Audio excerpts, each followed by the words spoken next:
अब भारत के दोनों जहाज सुरक्षित रूप से स्ट्रेट ऑफ हॉर्मुज पास कर चुके हैं, तो ये साफ हो गया कि असली नेतृत्व कैसा होता है। स्ट्रेट ऑफ हॉर्मुज केवल एक समुद्री मार्ग नहीं है, ये दुनिया की ऊर्जा आपूर्ति की धड़कन है। प्रधानमंत्री जी ने सऊदी अरब, कतर, संयुक्त अरब अमीरात और कुवैत जैसे प्रमुख खाड़ी देशों के नेताओं से बातचीत की। सबसे महत्वपूर्ण बात यह रही कि उन्होंने ईरान के राष्ट्रपति से भी सीधा बातचीत की कि वही ईरान है जो इस पूरे क्षेत्रीय तनाव के केंद्र में है। इस घटनाक्रम का सबसे बड़ा दिलचस्प पहलू ईरान की प्रतिक्रिया रही। ईरान ने साफ कहा कि उसने भारत की जहाज़ों को इसलिए जाने दिया क्योंकि भारत और ईरान दोस्त थे। यह केवल एक बयान नहीं था।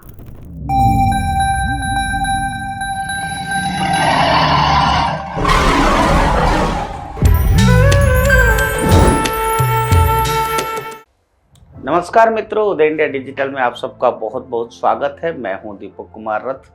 आज इंडिया थिंग्स में फिर से वही बात करेंगे जो पूरे दुनिया में चर्चा के विषय बने हुए हैं। ईरान वार को लेके, क्राइसिस को लेके और क्रूड ऑयल की कमी को लेके। आप लोगों ने देखा होगा कि पिछले कुछ दिनों में पश्चिम एशिया में जिस तरह से तनाव बढ़ा, उसने पूरी दुनिया का मानव चिंता बढ़ा दी, खासकर ऊर्जा आपूर्ति की।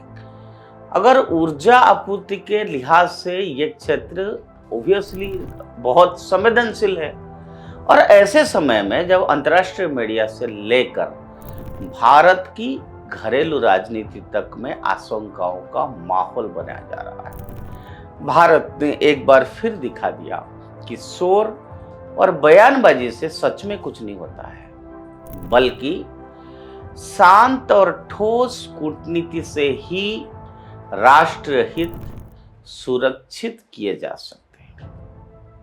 अब भारत के दोनों जहाज सुरक्षित रूप से स्ट्रेट ऑफ हॉर्मुज पास कर चुके हैं, तो ये साफ हो गया कि असली नेतृत्व कैसा होता है। स्ट्रेट ऑफ हॉर्मुज केवल एक समुद्री मार्ग नहीं है, ये दुनिया की ऊर्जा आपूर्ति की धड़कन है। दुनिया की बड़े हिस्से का तेल इसी रास्ते से गुजरता है, और भारत जैसे ऊर्जा आयात पर निर्भर देश के लिए इसकी स्थिरता अत्यंत महत्वपूर्ण है। पश्चिम एशिया में किसी भी प्रकार का सैन्य तनाव या अवरोध भारत का अर्थव्यवस्था और आम नागरिकों की रोजमर्रा की जिंदगी को सीधा प्रभावित कर सकता है। ऐसे समय में जरूरत होता है बैलेंस्ड, मैच्योरिटी और परिणाम देने वाली डिप्लोमेसी, रिजल्ट ओरिएंटेड डिप्लोमेसी। यही वो जगह है जहां हमारा प्रधानमंत्री नरेंद्र मोदी का नेतृत्व सामने है। जब कुछ राजनीतिक दल सरकार पर चुप्पी का आरोप लगाकर माहौल गरमाने लगे थे, तब असल काम चुपचाप चल रहा था। प्रधानमंत्री जी ने सऊदी अरब, कतर, संयुक्त अरब अमीरात और कुवैत जैसे प्रमुख खाड़ी देशों के नेताओं से बातचीत की।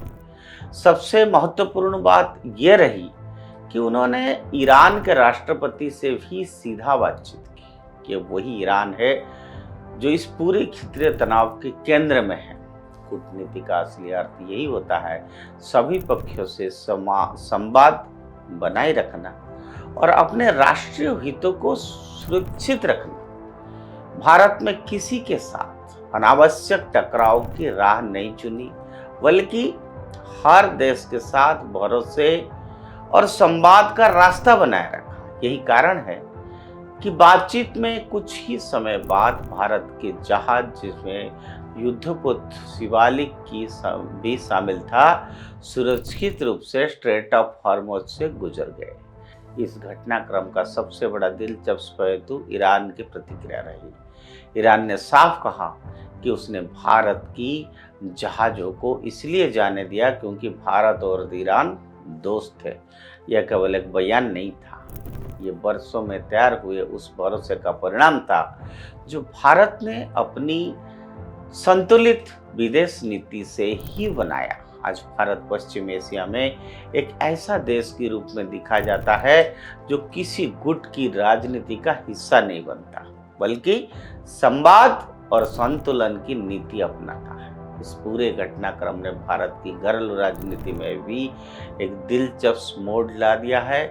कांग्रेस और कुछ अन्य अपोजिशन लीडर लगातार ये आरोप लगा रहे थे कि सरकार ईरान के मुद्दे पर असहज है, भारत अंतर्राष्ट्रीय स्तर पर अलग थलग पड़ गया है, सरकार की विदेश नीति असफल हो रही है।